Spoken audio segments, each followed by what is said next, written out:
My name is Sarah Martin, and I am the quitting coach. Hoping maybe you know that if you are listening in and subscribing here, but if you're just coming in on this episode, I'm glad to have you. And I am tagging on to last week's forgiveness episode. So I started with self forgiveness, and that was just really, really important in my journey. And I think lots of people who, are looking to quit certain things, have some forgiveness. Actually, it doesn't even have to do with quitting, to be honest, right? We all have things to forgive ourselves for, right? Mostly for the judgment and the harshness that we have with ourselves. So that was huge for me. I was so hypercritical. I'm still really, really tough on myself.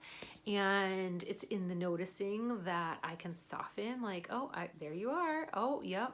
You're judging yourself. Yep. Oh, yep. Not enough, not enough, not enough. So, at least being aware and being aware of the part of us that's convincing ourselves that we're not enough and loving that part too, right? So that's the hard part, is like, it was like Dory, like, just keep swimming, just keep swimming. Like, I just wanted to swim away from anything that didn't feel good, right? I am a feel good kind of girl. I want to feel good, which has really served me, right? And in my youth, I thought feeling good was drinking, drugging, running after boys, shopping as much as possible. I was instant gratification feel good. But unfortunately, that was digging me a hole where I really ended up feeling really bad about myself. And, I had gotten in a lot of trouble. Relationships were not good. And, certainly put my poor mom through hell with my behavior. And, I think I shared a couple episodes again by age 25. I'd run away to try to get my license back after felony DWI, and I came home suicidal. I had been taking drugs that were not good for me, and I really hit a bottom. So super actually grateful for that, right? Most of us who have hit a bottom end up really grateful for that. But I won't say it was a bottom and then it was like, oh, I'm good now. It took me a long time. It was 15, that was my bottom. And then, it took me 15 years to actually give up the alcohol. And, most recently giving up pot and cigarettes. Yeah, because it's hard. I'm not going to lie. Like, it's hard feeling all this stuff all the time, right? I'm having a date today where I'm kind of feeling it. So, and then just, oh, well, like, whatever. Yeah, you're just a little sensitive today, and it's fine. It's all good, right? Just being good to ourselves. So, what I want to talk about today is this forgiveness prayer, right? The Hopoponopono prayer. Some of you may have heard of it. It goes, I'm sorry, I love you, please forgive me, thank you. So really used it on myself an awful lot, probably almost every day for about a year when I got on this spiritual path of really understanding meditation and getting to know my higher self, right? The best version of me, the quiet part of me, the part of me that touches bliss a little bit when I'm breathing and I'm just present, that can feel divinity within me. But we have to get quiet in order to do that. So many of us are busy running away in the doing, right? That there's always something to be done. And we are definitely no good if there's dishes in the sink overnight, or if there's not vacuum lines on the rug, or, so we can keep ourselves very, very busy, staying away from what's going on with us.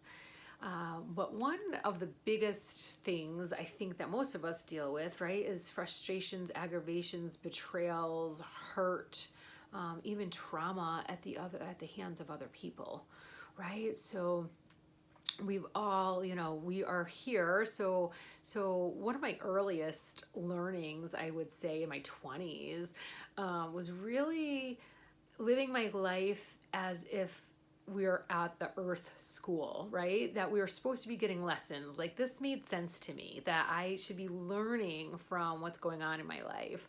And while it was very chaotic, I was always trying to, be the best version of myself, whatever that looked like. And, sometimes that looked like somebody who was partying all night and sleeping all day. So that was the best version of myself in my 20s, my teens and my 20s. So, accepting that. But again, certain people, right? So there's also this notion that other people are mirrors of ourselves, right? That when we really reject something in someone else, that we're rejecting it in ourselves, right? So for me, it's, people who are arrogant, right? Who are like, think they're all that, right? Like, they're just boastful and they think they're better than everyone else, so we all have those parts, right? I would be mistaken if I thought that I didn't have arrogance, right? If there were times where I thought I was better than people, right? So in cleansing this in ourselves, we can lighten up the energy with somebody that we might be having trouble with, right? So whether it's your boss or a spouse or a child or a friend, I have found this so powerful. So I'll take us through an exercise like I did last week. Might be a little more brief this time since it's with someone else. But I hope you will play with this. So when I first started playing with this, I can remember I was having people over to meditate, right? I had met people in yoga class, and I don't even know why I was drawn to do this. Maybe I stopped drinking for like 6 months, and then went back to it a couple years prior to actually giving it up for good. So I don't know if it was during one of those times, or I just knew I wanted some different people in my life, some higher vibrational people. So I decided I was going to hold a meditation. I didn't know if I was leading it. I didn't know if I was just playing a recording, but I think I was more nervous for this than I was for my wedding. Like, it was a big deal to me. In just performance wise, I feel like, right? And it was like 5 people came. This is not, I'm not standing up in front of 100 people by any means, which I have done in the past as well. But I was just, I don't know, for whatever reason, I had come home from work, like I didn't have much time, and I had gotten into an argument with my ex-husband, and who I'm very good friends with now, but we're divorced for a reason, and we can rub each other, the wrong way for sure. And in the beginning, I think that I blamed him for a lot of my own unhappiness.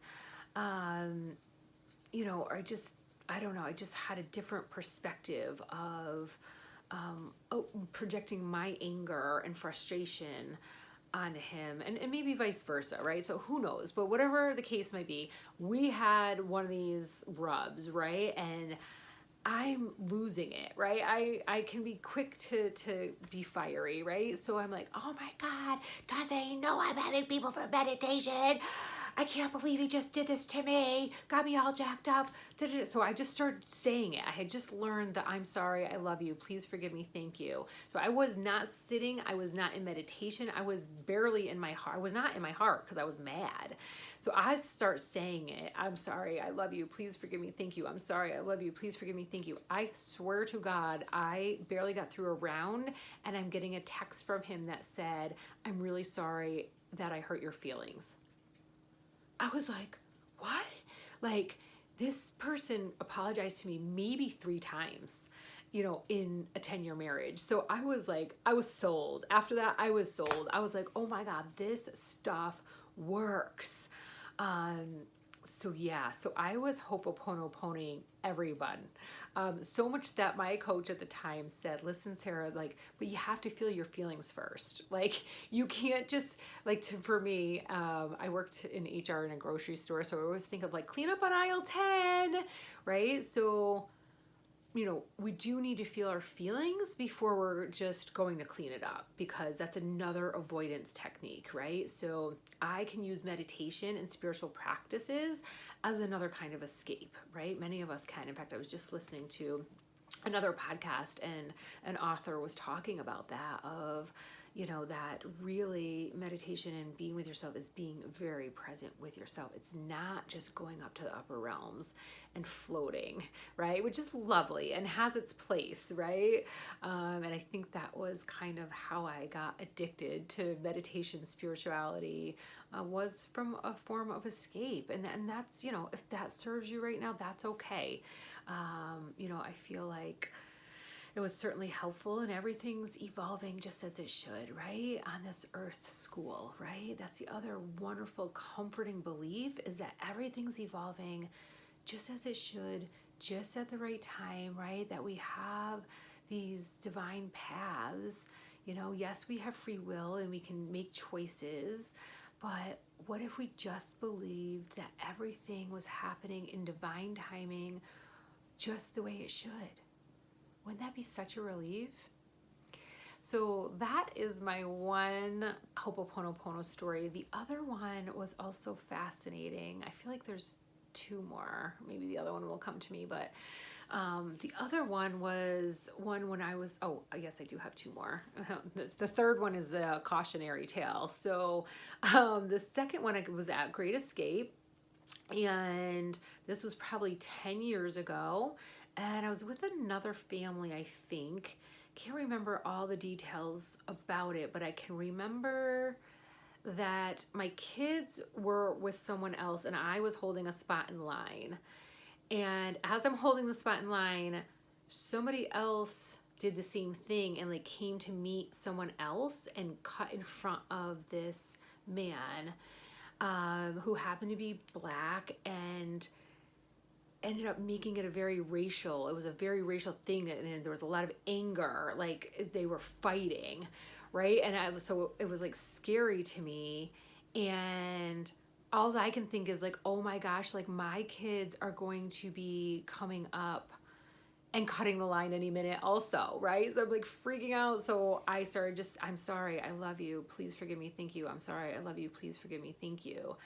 And so they were still fighting. So my daughter comes up, right? I don't know if I think Jake, my son, might have already been with me. My daughter comes up. I mean, she would have been about 6 or 7 at the time. And this man is very angry. And she says to me, this almost makes me want to cry every time I think about it. She says to me, I feel really bad for him.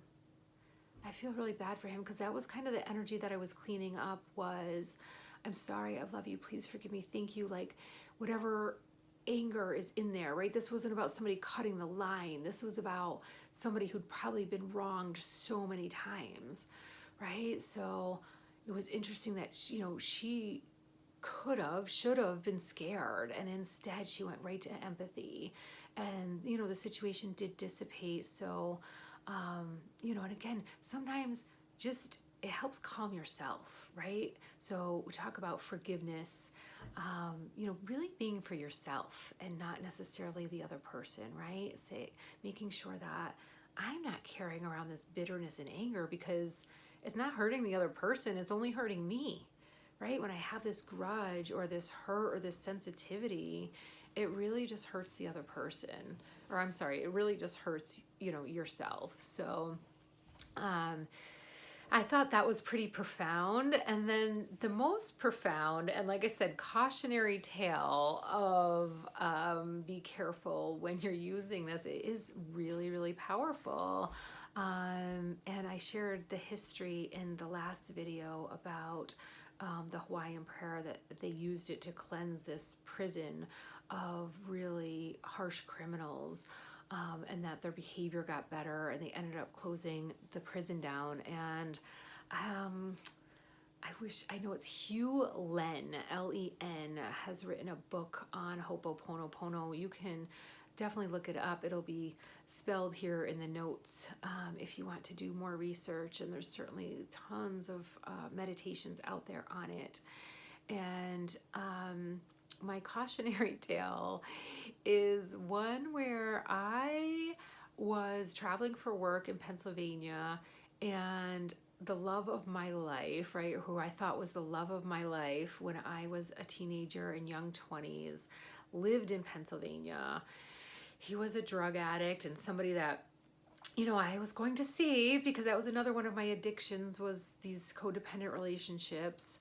So I was trying to open to, dating again after my divorce and trying to clear my heart and just staying open. So I thought, oh, well, I'll Hopoponopono that relationship, right? I hadn't talked to this person like 20 years. I had looked for them on Facebook, but I was just going kind of near where they lived. So I was just, in the car is a great time to bring in some spiritual practices, whether it's just softening your body or Hopoponopono or other mantra. So I was doing this forgiveness prayer. I kid you not, within a week, his sister is on Facebook saying, this person wanted me to reach out for you. I was like, oh my God, and give you, his number and da-da-da. I was like, oh my gosh, like 20 years. So again, it seems, even now I am like, it feels like voodoo, right? And I believe in energy. I believe in all of it. But there's always a skeptical part. Is like, is that for real? But it happened. And, I would love to say it was this beautiful love story and, we reconnected and we are living happily ever after, but that's not the case. And I'll spare the details for a few reasons. Again, nothing bad, but certainly this person struggles an awful lot. So just another little data point that I was lucky that my now ex-husband came into my life when he did, because I was getting back together with that person and my life would have been very, very different. So again, I just offer this to play with when somebody rubs you the wrong way. When you feel aggravated or frustrated, it's really helpful with your boss if you have authority issues like I do, which is why I don't really have a boss anymore. But I've certainly used that, with my boss. I had a friendship breakup that was worse than my marriage and hurt my heart so deeply.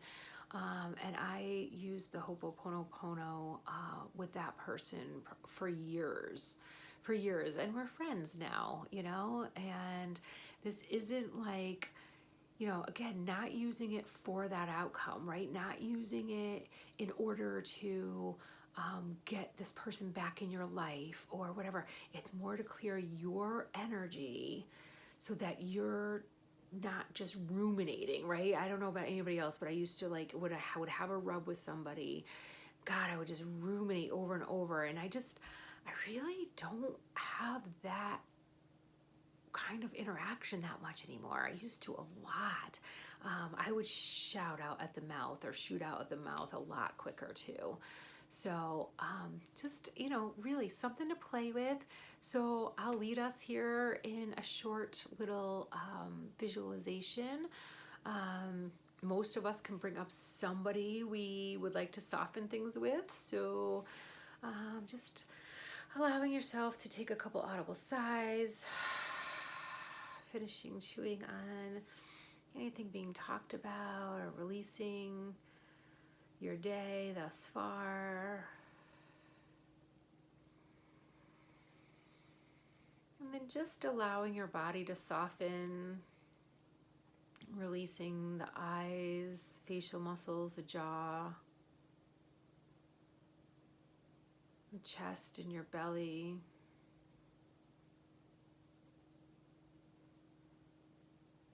And just noticing the breath going down to the belly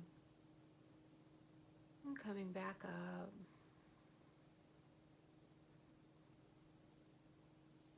And just allowing yourself to soften, conjuring up this person, or maybe it was a situation, something recent, letting it bubble up.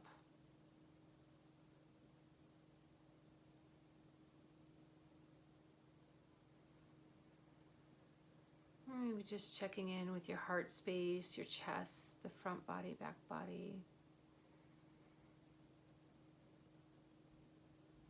I'm just starting with I'm sorry, I'm sorry, I'm sorry, I'm sorry, I'm sorry, I'm sorry, I'm sorry, I'm sorry, I'm sorry. I love you, I love you, I love you, I love you, I love you, I love you, I love you, I love you, I love you. Please forgive me, please forgive me, please forgive me, please forgive me, please forgive me, please forgive me, please forgive me. Thank you, thank you, thank you, thank you, thank you, thank you, thank you. I'm sorry, I'm sorry, I'm sorry for any role I played here. I'm sorry, I'm sorry, I'm sorry. I'm sorry for my obsessive thinking. I'm sorry. I love you. I love you, just knowing we're all here doing the best we can. I love you. I love you. I love you. I love you. I love you. I love you. I love you. I love you. Please forgive me. Please forgive me. Please forgive me. Please forgive me. Please forgive me. Please forgive me. Please forgive me. Please forgive me. Thank you. Thank you. Thank you. Thank you. Thank you. Thank you. Thank you. Thank you. Thank you. Thank you. Thank you. Deep belly breath in. Sighing it out. Last time, I'm sorry, I'm sorry, I'm sorry, I'm sorry, I'm sorry, I'm sorry, I'm sorry, I'm sorry, I'm sorry, I'm sorry. I love you, I love you, I love you, I love you, I love you, I love you, I love you, I love you, I love you, I love you, I love you, I love you. Please forgive me, please forgive me, please forgive me, please forgive me, please forgive me.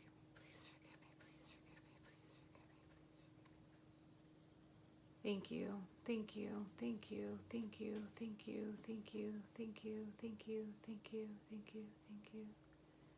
Big belly breath in. And releasing on the exhale. Again, just continuing to soften. And maybe making a commitment to do that for at least a week. 21 days is recommended.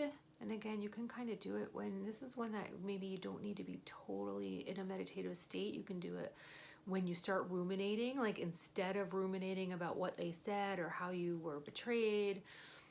And it can be really hard to say, I'm sorry. People get really stuck with that of like, but I'm not sorry. They're the ones who hurt me, right? But the way that the lens is around this prayer is that we are all from the same cloth, right? We are all these divine beings doing the best we can in these human bodies. And if we're really, really honest with ourselves, a lot of times, I mean, again, if you're dealing with a major trauma, it can be very, very different. But, in just the daily rubs, sometimes we are the person causing the rub, right? Or we can understand the level of hurt that has caused this person to hurt us, right? We know their past, we know what's going on, and we know that it's not actually personal. So again, the I'm sorry is more your higher self to their higher self, right? Like, I'm sorry that you're this hurt, that you hurt people. I love you because we are both souls in this human body doing the best we can.